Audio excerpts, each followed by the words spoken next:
कई लोग ऐसे हैं जिन्होंने कहा कि जी ये तो बंद होना ही नहीं चाहिए थी, जंग तो चलती रहनी चाहिए थी और ये लड़ाई झगड़ा जो है वो शायद उनको कहीं ना कहीं उन लोगों को मजा आ रहा था या उनको अच्छा लग रहा था और वो चाह रहे थे कि ये जो लड़ाई है या ये जो लड़ने बढ़ने का जो हो रहा है ये सिलसिला चलता रहे। लेकिन बहरहाल हमने तो इस चीज को ना पहले सपोर्ट किया था, मैं अपनी बात कर रही हूँ, ना ही मैं आइंदा कभी जो है वो सपोर्ट करूंगी, क्योंकि मुझे लगता है कि इससे बहुत नुकसान होता है और बाद में आपने जो है वो बैठकर बात ही करनी होती है, तो एक दूसरे का इतना नुकसान करने के बाद बात करने की क्या जरूरत है, पहले ही बात कर ली जाए तो ही अच्छा होता है। इसलिए कि जाहिर है कि हमने ये भी देखा कि चाहे वो अमेरिका हो चाहे वो गल्फ कंट्रीज हो, सबने ही जो है वो बात करने की कोशिश की दोनों कंट्रीज के साथ। और उसके बाद हमने देखा कि जी डोनाल्ड ट्रंप साहब भी बीच में आए, अमेरिकन प्रेसिडेंट, और उन्होंने आकर दोनों कंट्रीज को के साथ बात की, उन्हें समझाया कि जी इस तरह से लड़ने बढ़ने से कुछ नहीं होगा और आप दोनों जो है वो आपस में सुलह कर लें या सीजफायर कर लें। और इस तरीके से उन्होंने कई लोगों की जान बचाई थी। बहुत से लोग ऐसे हैं जिनकी इस लड़ाई झगड़े में, इस जंग में, अगर कोई जंग शुरू हो जाती तो उसमें जान जा सकती थी और उसके लिए यकीनन डोनाल्ड ट्रंप साहब को क्रेडिट तो जाता ही है। मोदी जी से उन्होंने बात की और जाहिर है कि आप लोग जानते हैं कि पीएम मोदी के साथ डोनाल्ड ट्रंप साहब का एक खास अच्छा एक ताल्लुक रहा है और अभी भी जब वो दोबारा एज अ प्रेसिडेंट आए हैं तो उसके बाद मोदी जी के साथ उनके टर्म्स बहुत अच्छे रहे। तो उन्होंने बहरहाल दोनों तरफ उन्होंने बात की, ना सिर्फ ये कि हिंदुस्तान में बल्कि पाकिस्तान में भी जो हमारे इस वक्त प्राइम मिनिस्टर है शहबाज शरीफ साहब, उनके साथ भी बात की गई। उसके साथ साथ अमेरिका से कई बार बताया गया कि आर्मी चीफ जो पाकिस्तान के हैं उनसे भी बात की गई और इस बात को, इस मामले को, इस लड़ाई को या इस कह लीजिए जो अटैक्स चल रहे थे उनको रुकवाने की कोशिश जो है की गई। उसके साथ साथ कल आप जानते हैं कि डोनाल्ड ट्रंप साहब जो है वो जा रहे हैं सऊदी अरेबिया, तो यकीनन शहबाज शरीफ साहब से भी जब उन्होंने बात की होगी और यही कहा होगा कि भाई इस तरह से नुकसान होगा और कई लोगों की जाने जा सकती है, उससे बेहतर है कि आप लोग सीज फायर कर लें। और यही होता हुआ हमें दिखा। हालांकि बहुत से लोग ऐसे थे जिनका ख्याल था कि शायद ये नहीं होगा और हिंदुस्तान पाकिस्तान जो है एक बहुत कह लीजिए कि थोड़े लंबे टाइम के लिए जो है वो जंग की तरफ चले जाएंगे। हालांकि हम तो खैर दिन रात दुआ कर रहे थे कि ऐसा ना हो और शुक्र से ऐसा नहीं हुआ। लेकिन बहरहाल एक टेंशन जो है वो अभी तक बनी हुई है। कहा तो यही जा रहा है कि भारत की तरफ से जो करतारपुर कॉरिडोर है उसकी दूसरी साइड जहां से भारतीय आते हैं वो अभी वो दरवाजा नहीं खोला गया है। साथ साथ वाघा बॉर्डर की तरफ अगर हम बात करें तो वहां से भी दोनों साइड पे जो है वो गेट जो है वो बंद है और अभी नहीं खुले हैं। लेकिन खैर ये काम वो है जो आहिस्ता आहिस्ता करके जो है यकीनन होते चले जाएंगे। इसके लिए हमें कुछ बहुत ज्यादा परेशान होने की जरूरत नहीं है। जब टर्म्स ठीक होंगे, सब बात होगी तो फिर ये चीजें भी अपने आप ही सही हो जाएंगी। हम अगर बात करें इंफॉर्मेशन वॉरफेयर की तो जी इंफॉर्मेशन वॉरफेयर की अगर बात करें तो आपने देखा ही कि दोनों तरफ का जो मीडिया था वो बहुत ज्यादा, पता नहीं उतावले ज्यादा हो रहे थे कि बावले ज्यादा हो रहे थे, ये तो पता नहीं। लेकिन ये जरूर है कि दोनों मीडिया ने जो है और खास तौर पे सोशल मीडिया पे भी लोगों ने अंत मचा रखा था और ऐसी ऐसी ट्वीट्स आ रही थी, ऐसे ऐसे लड़ाई झगड़ा चल रहा था कि लगा था ये लोग बॉर्डर पे ही है शायद और आपस में एक दूसरे के साथ जो है वो कुछ मुक्के और कुछ ना कुछ जो है एक दूसरे को पंच वंच मारने के लिए तैयार हुए हैं। मगर ये जरूर है कि इस इंफॉर्मेशन में, यानी कहना चाहिए इंफॉर्मेशन के जमाने में, यानी कि जहां पर के इंटरनेट भी आपके पास मौजूद है और आपके पास टीवी चैनल्स भी हैं, ऐसे में गलत या फेक न्यूज बहुत ज्यादा चल रही थी। ऐसा नहीं था कि कोई इत्तेफाकन कोई न्यूज आ गई, कोई खबर आ गई और वो फेक न्यूज चल गई और उसके बाद आगे बढ़ गए लोग। ऐसा नहीं था, बल्कि मुसलसल दोनों तरफ जो है वो फेक न्यूज जो थी उसका ढेर लगा हुआ था। हमारी साइड से भी कहा जा रहा था कभी इतने ड्रोन आ गए, कभी उतने ड्रोन आ गए, कभी इतने जांच गिरा दी, कभी क्या कर दिया, कभी क्या कर दिया। सही फिगर जो है वो नहीं आ रही थी। और मैंने जैसे कहा कि सही फिगर वही होती है जो गवर्नमेंट दे और उस वक्त तक ही वेट कर लेना चाहिए। लेकिन बहरहाल चैनल जो है वो अपना काम कर रहे थे। दूसरी तरफ भारत में भी कभी कराची कैप्चर कर लिया था, तो कभी लाहौर कर लिया था, तो कभी इस्लामाबाद में आ गए थे, तो कभी पेशावर चले गए थे। बड़ा कुछ हो रहा था और हर कुछ मिनट के बाद जो है वो खबर बदल रही थी। उसके साथ साथ कुछ लोग ऐसे भी थे जो कि कह लीजिए कि सोशल मीडिया के ऊपर आपस में लड़ रहे थे। बहुत ज्यादा लड़ाइयां हो रही थी और यहाँ तक कि जिस वक्त सीज फायर का अनाउंसमेंट किया गया और कहा गया तो कुछ लोगों ने तो एक दूसरे आपस में, यानी हिंदुस्तानी पाकिस्तानी जो बात कर रहे थे, उन्होंने एक दूसरे से ये भी कहा कि भाई मतलब अब फिर एक बोरिंग लाइफ शुरू हो जाएगी और तुम्हारी वजह से भी बड़ा शुगल रहा और बड़ा मजा आया और वरना बड़ा बोरिंग हो जाता है। बहरहाल ये चीजें भी चलती रही, लेकिन कहीं ना कहीं जाकर मेरा ख्याल है कि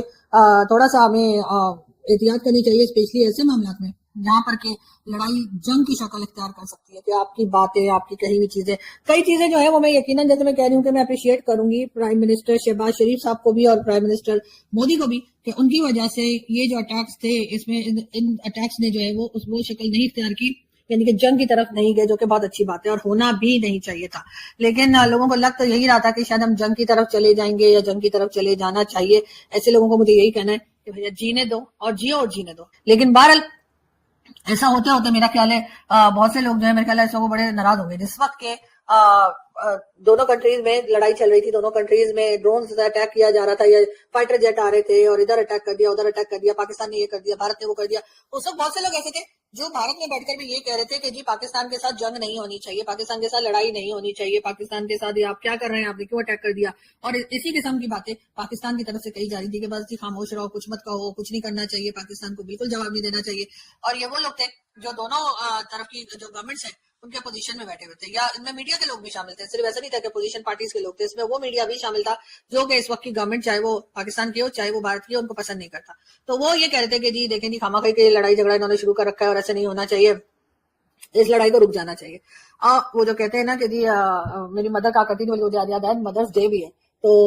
उसमें मुझे अपनी मदर की बात याद है कि वो कहती थी दुआ सोच समझ के इंसान को पढ़नी चाहिए, क्या पता पूरी ही हो जाए, तो ऐसी दुआ ना हो कि जिसके पूरे होने पे आपको अफसोस हो। तो बहरहाल कहा ये गया कि जी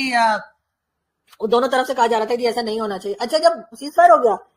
रुक गया सब, तो उधर से वो जो वही लोग जो 2-4 दिन पहले पीएम मोदी को कह रहे थे कि आप पाकिस्तान के साथ मत लड़िए, पाकिस्तान को अटैक मत कीजिए, पाकिस्तान के साथ काम को ठीक कीजिए, यहाँ पे रुक जाना चाहिए, वहां पे बिल्कुल लोगों की जाने जा रही है, मासूम लोग मर रहे हैं, कसूरवार मर रहे हैं, तरह तरह की बातें कर रहे थे। उन्हीं लोगों की ट्वीट शुरू हो गई कि मोदी जी को तो रिजाइन कर देना चाहिए, मोदी जी रेजिग्नेशन दे और जाए, मोदी जी ने सरेंडर कर दिया, मोदी जी ने ये कर दिया, मोदी जी ने पाकिस्तान को जीतने दिया। और यही हाल यहाँ पर था कि पहले तो कह रहे थे कि जी पहले कहा कि जी कुछ कहेंगे नहीं और ये बैठे रहेंगे, ऐसा हो जाएगा वैसा हो जाएगा, और उसके बाद जब बाकायदा पाकिस्तान ने वहां पर ड्रोन्स वगैरह या जो भी कह लीजिए अटैक करने शुरू कर दिए, तो वही लोग अरे ये क्या कर रहे हो, ऐसा कैसे हो गया। और अभी जब सीज फायर हो गया तो उनमें से बहुत से लोग जो वो इतने खुश दिखाई दे भी नहीं रहे, उनको लग रहा था कि शायद ये जंग आगे चलती रहे, ये लड़ाई आगे चलती रहे, ये अटैक्स आगे चलते रहे। ये वो लोग हैं जैसे मैंने पहले भी कहा था, ये वो रिटायर्ड लोग हैं जो अपने लाइफ में कुछ ना कुछ करके मतलब जॉब करनी है या किसी इदारे में लगना है या जो करना करके अब ये घर बैठे हैं, अब ये घर बैठे हैं, फालतू बैठे हैं और सारा दिन बैठे बैठे इनको दुनिया का कोई काम नहीं है। या तो ये कह लीजिए कि पूरा दिन सोशल मीडिया पे गुजारते हैं, किसी ने क्या लिख दिया हर एक को जवाब देंगे, हर एक से बात करेंगे, चाहे वो कोई फेक आईडी है उसको भी बेचारे रिप्लाई कर देते हैं। तो इस किस्म के लोग होंगे, या फिर वो लोग होंगे कि वो कहते हैं चलो यही शुगर लगा है, कुछ और तो करने को है नहीं हमें, मतलब ना कोई बैठ के कहीं घूमने जाना है, ना किसी से बात करनी है, ना घर में किसी से बात करनी है, ना कह लीजिए कि अपने आप को कोई अपडेट करना है, ना कुछ करना है, बस सारा दिन बैठकर सोशल मीडिया पे लड़ना है। और एक ग्रुप वो भी होता है जो चाहता है कि ये सिलसिला चलता रहे, ये सिलसिला चलता रहे ताकि वो भी एक्टिव रहे उनके साथ, वो अपनी कुछ बात भी करते रहे, वो अपना कुछ अगर मीडिया में काम कर रहे हैं तो वो काम भी चलता रहे, यदि कुछ ना कुछ एक गड़बड़ मची रहे, लोगों को ना आराम सुकून से बैठे हुए लोग, चलते फिरते लोग, खुशोखुर्रम लोग, हंसते मुस्कुराते लोग अच्छे नहीं लगते। तो वो यही चाहते हैं कि कहीं ना कहीं अटैक चलता रहे, कहीं ना कहीं पाकिस्तान हिंदुस्तान आपस में लड़ता रहे, हर कुछ दिन के बाद 2-4-6 लोगों की जाने जाती रहे, और उसको देखकर इनको पता नहीं क्या खुशी मिलती है, मुझे तो समझ में नहीं आता। लेकिन बहरहाल मीडिया में भी सब कुछ चल रहा था, हर तरफ ये सब कुछ था, सब एक दूसरे के साथ फोन पे और सोशल मीडिया पर और यहाँ पर वहां पर सब लगे हुए थे।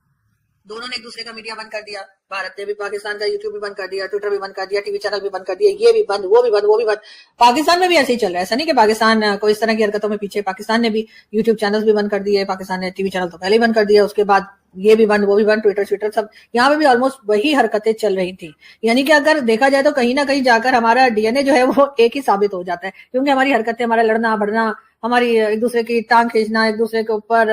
एलिगेशन लगाना, तकरीबन सब एक ही जैसे। लेकिन ये जरूर है कि अगर ये दोनों कंट्रीज आपस में ऐसे ही क्लैश चलता रहता तो जाहिर है कि बात बहुत बढ़ जाती और बहुत नुकसान हो सकता था। लेकिन यहाँ पर डेफिनेटली जो मीडिया के लोग हैं, जो वैसे अगर कोई आदमी रिटायर घर बैठा हुआ है और उसको कोई काम नहीं है तो वो एक अलग चीज है, लेकिन बाकी लोग जो कि मीडिया में खास तौर पे काम करते हैं उनको बहुत ज्यादा रिस्पॉन्सिबल होने की जरूरत है कि आप क्या बात कर रहे हैं, आप क्या खबर दे रहे हैं, रिकन्फर्म कर लीजिए, डबल चेक कर लीजिए, क्योंकि कई बार ऐसी बातों में नुकसान होता है। जैसे मैंने कहा कि चले एक आध खबर कोई आपसे निकल गई तो वो और बात है, लेकिन अगर आप मुसलसल इसी तरह से तरीके से खबर दे रहे हैं तो इसका मतलब है कि आप बिल्कुल भी परवाह नहीं कर रहे कि क्या चीज सही है और क्या गलत है। बात करेंगे बिलावल भुट्टो जरदारी की। बिलावल भुट्टो जरदारी ने एक बार फिर इंटरनेशनल मीडिया से बात की है और वहां पर सब बिलावल साहब की बहुत तारीफ हो रही है, पाकिस्तान में कहा जा रहा है जिन्होंने बड़ा अच्छा पाकिस्तान को डिफेंड किया। उन्होंने एक बार फिर यही कहा है कि वो मिलकर इन्वेस्टिगेशन करने के लिए तैयार है, पाकिस्तान हिंदुस्तान के साथ मिलकर जो कुछ हुआ 22 अप्रैल को उस पे जो है इन्वेस्टिगेशन करने के लिए तैयार है। और यकीनन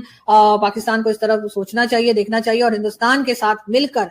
जो यहाँ से अगर जो कुछ हो रहा है, चाहे वो कह लीजिए कि टेररिज्म को सपोर्ट करना या हाफिज सईद और इस तरह के लोगों को पालना, उनको रखना, इन तमाम चीजों के ऊपर पाकिस्तान को काम करना चाहिए, ताकि ये जो हम हर वक्त डरे रहते हैं ना कि कहीं भारत हमें एफएटीएफ की ग्रे लिस्ट में ना डलवा दे, तो वो चीज, वो मेरा ख्याल है वो मसला ही खत्म हो जाएगा जिस दिन हमने अपने यहाँ से इन लोगों को पकड़ के अरेस्ट करके और सही में सजा दे।